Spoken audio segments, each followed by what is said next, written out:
Por razones desconocidas, el sistema inmune de la víctima no solo atacaba a la bacteria, sino también el propio tejido del organismo.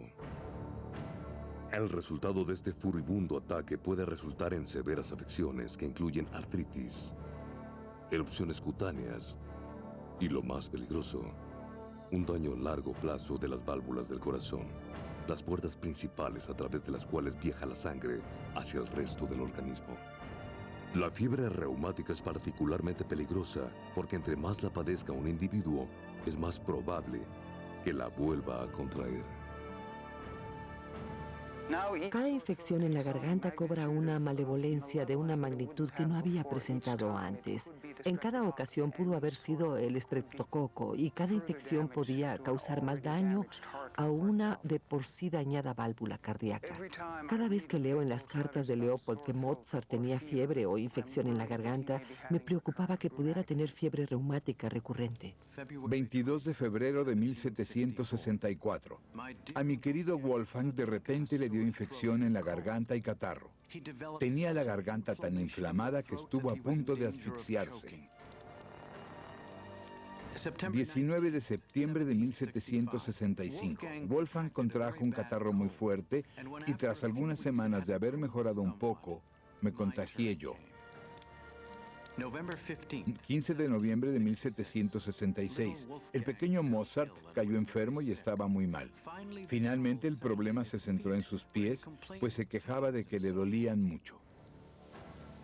Nuevamente, en uno de estos pesados viajes en los que su padre lo llevaba por toda Europa, sufría de una severa artritis, tan fuerte que no pudo levantarse durante una semana. En la infancia muy pocas cosas pueden causar esto, entre ellas la fiebre reumática aguda.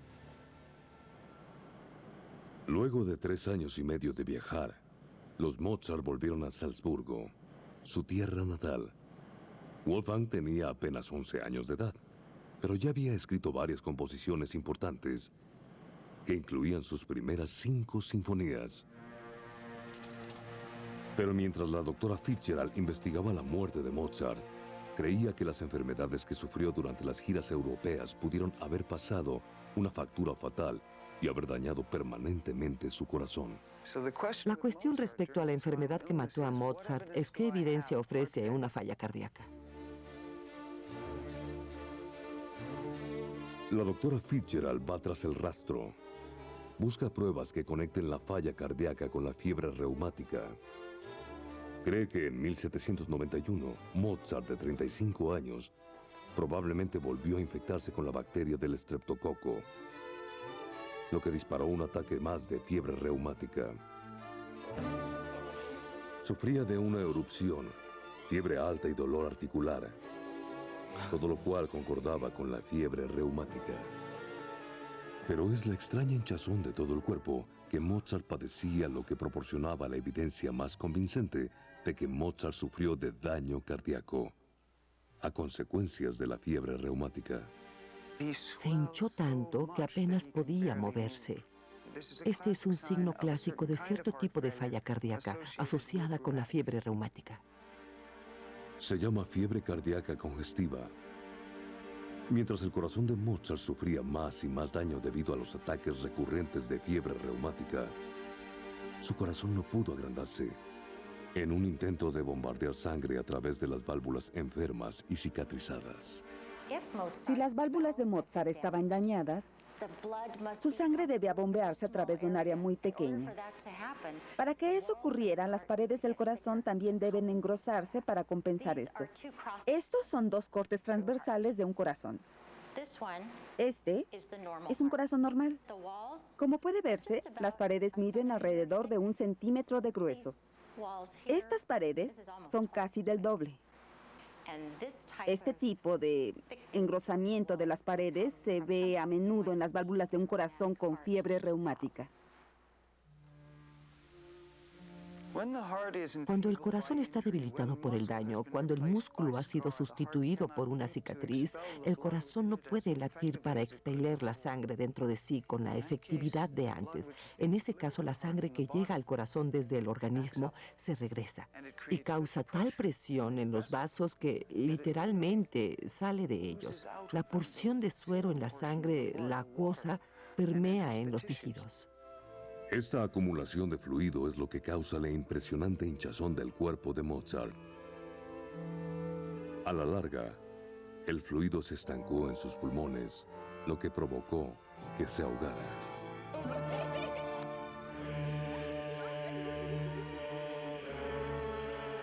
El corazón es un órgano muy frágil. Cualquier lesión lo pone en peligro. Los múltiples episodios de lesiones finalmente conducen a una situación en la que ya no puede desempeñar su función. Ya no puede bombear sangre hacia el organismo. Y eso le ocurrió a Mozart. El diagnóstico final de fiebre reumática de la doctora Fitzgerald es una de las teorías más ampliamente aceptadas sobre cómo pudo morir Mozart.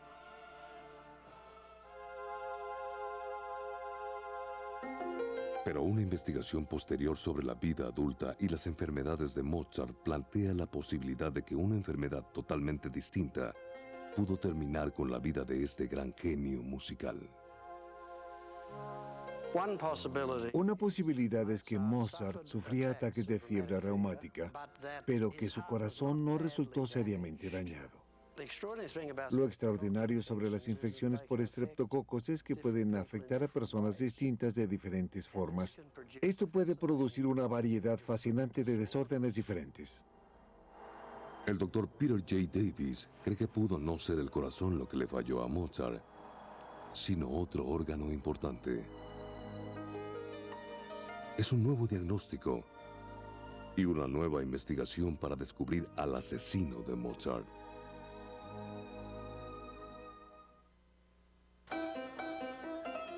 Corría el año 1777 y Mozart tenía ya 21 años de edad. Era menudo, de apenas unos 70 metros de estatura. Mozart se había convertido en uno de los más grandes talentos de la historia musical. Ya había compuesto varias de sus exitosas óperas y la mayoría de sus renombrados conciertos para violín. Pero aunque sus habilidades musicales continuaban creciendo, no podía conseguir un trabajo de tiempo completo. De modo que en junio de 1777, Mozart viajó a París con su madre en busca de fortuna. El padre de Mozart, Leopold, se quedó en casa. Por primera vez durante la carrera de su hijo, cosa difícil para un hombre acostumbrado a controlar cada movimiento de su hijo. Camino a París, Mozart paró en Luxemburg, Alemania, y pasó un tiempo con su prima Basilea, a quienes muchos historiadores consideran una de las primeras amantes de Mozart. En años posteriores, le escribía a menudo. Gracias a esta parte de infames cartas, Mozart obtuvo la reputación de ser un genio vulgar y prosaico. Antes de empezar a escribirte, tengo que ir al baño. Demasiado tarde.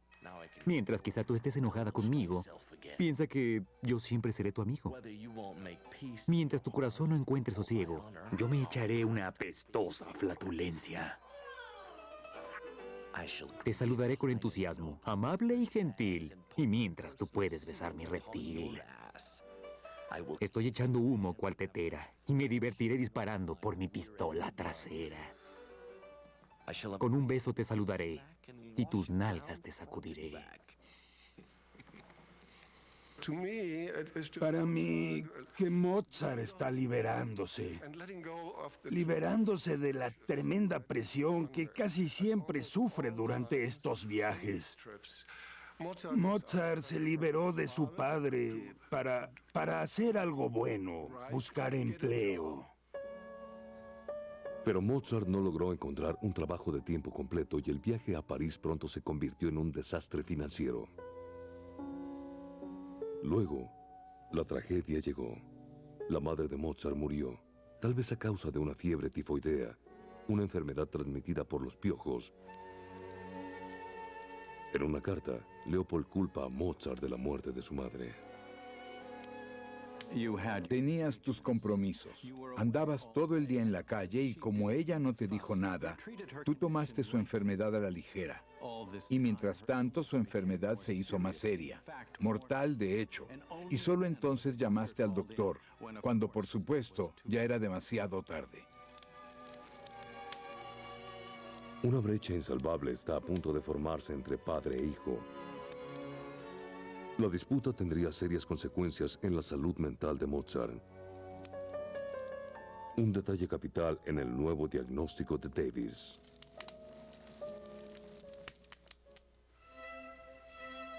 La investigación sobre la enfermedad de Mozart continúa en 1781. Mozart ahora tiene 25 años, olvida el fiasco de París y se muda al centro de la música austríaca, Viena. Durante los siguientes 10 años, Mozart se colocó como uno de los pianistas de concierto más populares de toda Europa. Y escribió muchas de sus obras maestras más famosas, entre ellas La pequeña serenata nocturna y las óperas, Las bodas de Fígaro y La flauta mágica.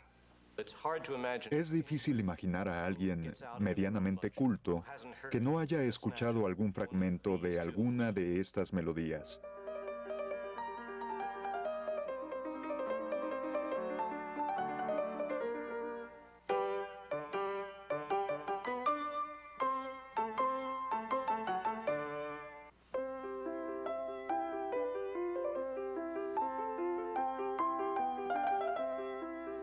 Y sobre todo, tal vez,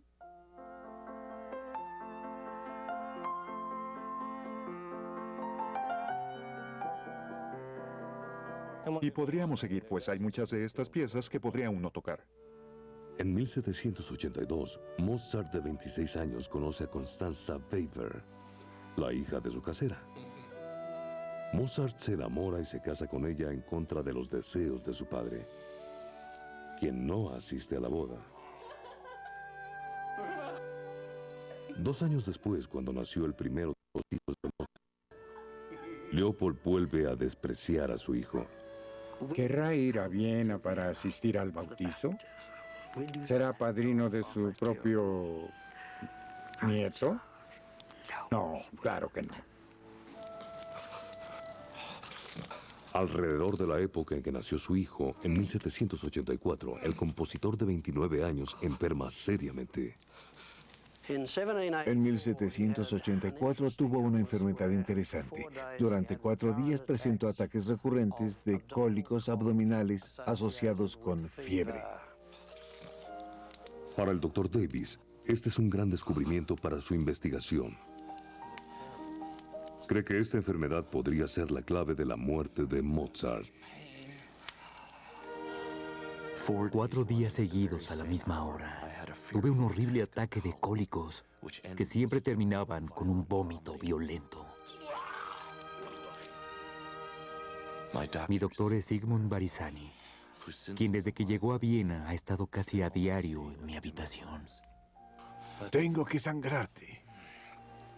El cólico, que usualmente afecta a los niños, es un dolor severo causado por espasmos agudos en el abdomen.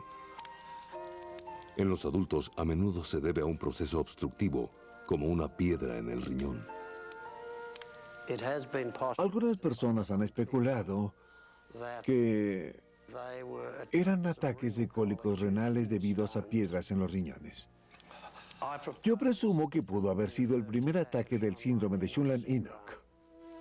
Este extraño síndrome es nombrado por 2 médicos alemanes, Eduard Enoch y Lucas Schönlein.